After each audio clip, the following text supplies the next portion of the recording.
Good morning everyone! Happy Mother's Day nga pala to. Sa lahat ng solo parents, Happy Mother's Day po around the world. Anyways, nandito ako sa garden ko. Ipapakita ko sa inyo yung aking garden. Meron ako dito. Hindi ko alam kung ano yan. Pero hinahalo yan sa pagkain. Ayan, number 1 sa atin. Alam natin. And this one.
Sa mayari magtanim at mabubuhay kayo.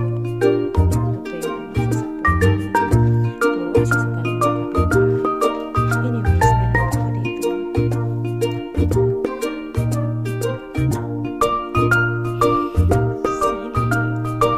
akong